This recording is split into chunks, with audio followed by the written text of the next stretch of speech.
ایک شرابی نوجوان تھا، گنہگار تھا، بدکار تھا، سیاکار تھا، اتنا تھا کہ اس نے ساری زندگی اپنے کریم رب کی ذات کو ایک سجدہ بھی نہیں کیا تھا۔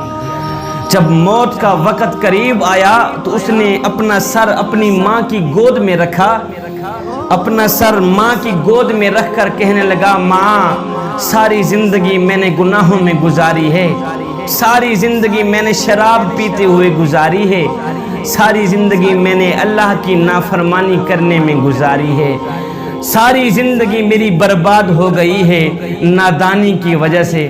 ماں میرا موت کا وقت قریب ہے، میں مر گیا تو اپنے مرشد کے پاس جانا، سفارش کرانا کہ وہ میرا جنازہ آ کے خود ہی پڑھائے گا۔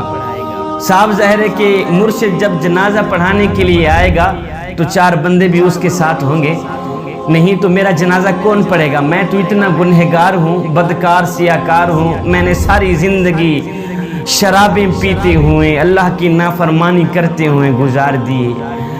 اللہ اکبر۔ ماں اٹھی گئی اپنے مرشد حضرت حسن بصری کے پاس، جا کر کہنے لگی، میرے مرشد میرا بیٹا موت کے قریب ہے، تو وہ کہہ رہا ہے جب میں مر جاؤں تو اپنے مرشد کو کہنا کہ وہ آ کے میرا جنازہ پڑھائے گا۔ حضرت حسن بصری کہنے لگے، مائی وہ مر گیا تو میں اس کا جنازہ نہیں پڑھاؤں گا، اس نے ساری زندگی شرابیں پیتے ہوئے گزاری ہیں، ساری زندگی وہ مسجد کے قریب بھی نہیں گیا، ساری زندگی اس نے اپنے کریم رب کی ذات کو ایک سجدہ کرنا بھی گوارا نہیں کیا، میں اس کا جنازہ کیسے پڑھا سکتا ہوں؟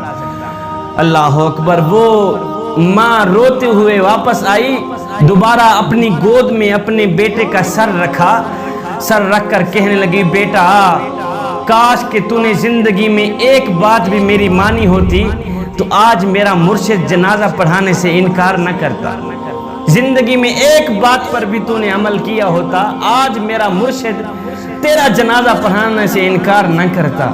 میرا مرشد کہتا ہے کہ اس نے ساری زندگی اللہ کی نافرمانی میں گزاری ہے، شرابیں پیتے ہوئے گزاری ہے، میں اس کا جنازہ نہیں پڑھاتا۔ اللہ اکبر۔ نوجوان رونے لگ گیا۔ جوانو سنو، نوجوان کی آنکھیں خون کے آنسو بہانے لگ گئی، ماں تڑپنے لگ گئی۔ نوجوان نے کہا، اماں جی ایک بات تو بتائیں۔ ماں کہنے لگی، جی بولو بیٹا، کیا کہنا چاہتے ہو؟ نوجوان نے کہا، ماں مجھے اتنا بتا دے کہ میرے گناہ زیادہ ہیں یا میرے کریم رب کی رحمت زیادہ ہے؟ میرے گناہ زیادہ ہیں، میری بدکاریاں زیادہ ہیں، یا اس کریم رب کی رحمت زیادہ ہے؟ ماں خاموش رہی، ماں نے کوئی جواب نہ دیا۔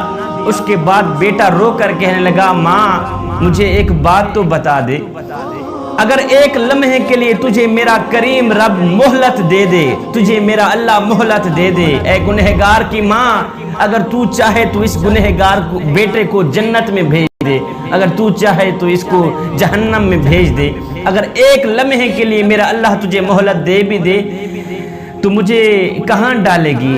جنت میں ڈالے گی یا جہنم میں پھینک دے گی؟ ماں فوراً بولی، نہیں بیٹے، اگر مجھے ایک لمحے کے لیے بھی میرا اللہ مہلت دے دے تو میں تجھے جنت کا دروازہ کھول کے اندر ڈال دوں گی، جنت میں ہی بھیج دوں گی، فوراً بھیج دوں گی۔ نوجوان تڑپ کر کہنے لگا، اماں جی جو خدا 70 ماؤں سے بھی زیادہ محبت کرنے والا ہے وہ مجھے جہنم میں کیسے ڈال سکتا ہے؟ تو ایک ماں جتنا پیار کرتی ہے، وہ میرا کریم رب 70 ماؤں سے بھی زیادہ محبت کرتا ہے مجھ سے، وہ مجھے جہنم میں کیسے ڈالے گا؟ یہ کہتے ہوئے خشیت الہی میں آ کر آنکھوں سے آنسو بہاتے ہوئے، آنکھوں سے نیر بہاتے ہوئے نوجوان کی روح پرواز کر گئی۔ ادھر ماں رو رہی تھی، دوسرا کوئی رونے والا نہیں تھا بیٹے کو، ادھر کسی نے دروازے پہ آ کے دستک دی۔ ماں نے جب دروازہ کھولا تو سامنے مرشد کریم نظر آئے، حضرت حسن بصری نظر آئے۔ محترمہ کہنے لگی، مرشد کریم آپ نے تو مجھے جواب دیا تھا، آپ کیسے آ گئے؟ آپ کو کیسے پتہ چلا کہ میرا بیٹا فوت ہو گیا ہے؟ مرشد کریم کہنے لگے، محترمہ جی جب تو میرے پاس آئی تھی اس وقت میں سونے لگا تھا، میری آنکھ لگی، خواب میں کسی کہنے والے نے کہا، او میاں تو سویا ہوا ہے اور میرے یار کا جنازہ کون پڑھائے گا؟ حسن بصری تو یہاں پہ سویا ہوا ہے، ادھر میرا یار مرا ہوا ہے، میرا دوست مرا ہوا ہے، جا میرے دوست کا جنازہ پڑھا کیا۔ ہے ادھر ندامت کے دو آنسو بہے تھے، ادھر ندامت اور شرمندگی خشیت الہی میں آ کر آنکھوں سے دو آنسو بہے تھے، ادھر بخشش کا فیصلہ ہو گیا تھا، ادھر مغفرت کا فیصلہ ہو گیا تھا۔ ایک آنسو کی مار تھی، سارے کے سارے گناہ معاف کر دیے گئے۔